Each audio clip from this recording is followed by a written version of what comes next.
Čau! Nadaljujem s projektom Zero Waste Baby oziroma dojenček brez odpadkov, ker se želim izogniti čim večji količini odpadkov, ne samo pri nas doma, ampak tudi pri dojenčku. Zato smo tudi uvedli pralne pleničke. Ker vem, da je izbira res velika, sem rekla, da bom danes namenila ta video, da ti v bistvu razjasnim, kakšna je razlika pralnih pleničk, kjer je plenička vse v enem, in pa pralna plenička, kjer je posebej plenička in posebej prekrivne hlačke.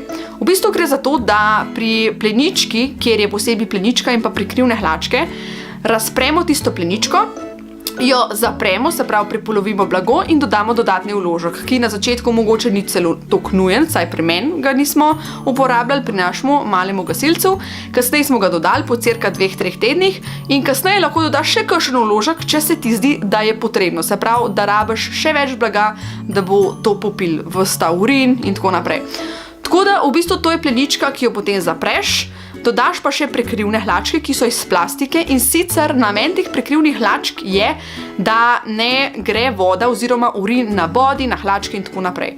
To so te hlačke, ki v bistvu lahko zbiraš tudi, kakšno velikost bi raj, kakšen vzorc in kakšen način zapenjanja. Pri drugi vrsti pleničk, kjer je pa plenička vse v enem, je pa tako, da je plenička, tako kot ime pove, vse v enem, kjer je plenička, ki jo razgrneš, spet prepoloviš tisti notranji del, dodaš vložek, lahko ne, lahko celo 2, kot želiš, in potem se zapne. Se pravi, ni tistih prekrivnih hlačk, ker je v bistvu ta plastičen del že všit na pleničko, na blago.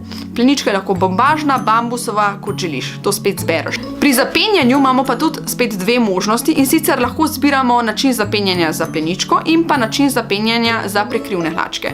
Lahko zberemo pritiskače, lahko zberemo ježke.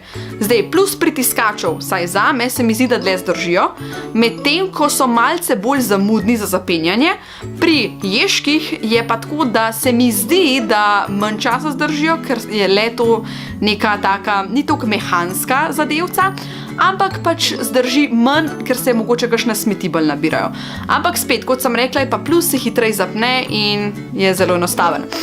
Tako da pri pritiskačih kot pri ježkih imamo možnost reguliranja, na koliko veliko oziroma na koliko majhen bomo pleničko zapeli, tako da tle je pač v bistvu plus, ni nobenega minusa. Je pa spet plus, katere ali pa minus pleničke zberemo. Se pravi, meni se zdi, da tiste pleničke vse v enem so zelo fajn, če kam gremo, se pravi, nimamo dvojnega zapenjanja, najprej pleničko pa potem prekrivne hlačke, ampak samo damo dol tisto staro pleničko in to novo gor. Pri drugih pleničkah, se pravi plenički in pa prekrivnih hlačkah posebej, je pa malce bolj zamudno, ampak je pa plus, ker damo tiste prekrivne hlačke lahko na stran, pleničko zamenjamo, jo damo v pranje, naštimamo za pranje in potem damo drugo pleničko in iste prekrivne hlačke nazaj gor. Torej je manj pranja in prekrivne hlačke seveda večkrat uporabimo in dlje časa zdržijo. Tako da v bistvu to so plusi in pa minusi, imamo več možnosti izbire, lahko izberemo način zapiranja oziroma zapenjanja pleničke, vzorc, velikost prekrivnih hlačk, tako da več kakšne pleničke sem jaz brala, o velikem paketu si lahko pogledaš tlele, lahko se naročiš na moj YouTube kanal, pa ti bom povedala še več stvari, kako se izogniti odpadkov pri dojenčku. Se gledamo, ti pa čim več bo to zun. Uživi. Čau!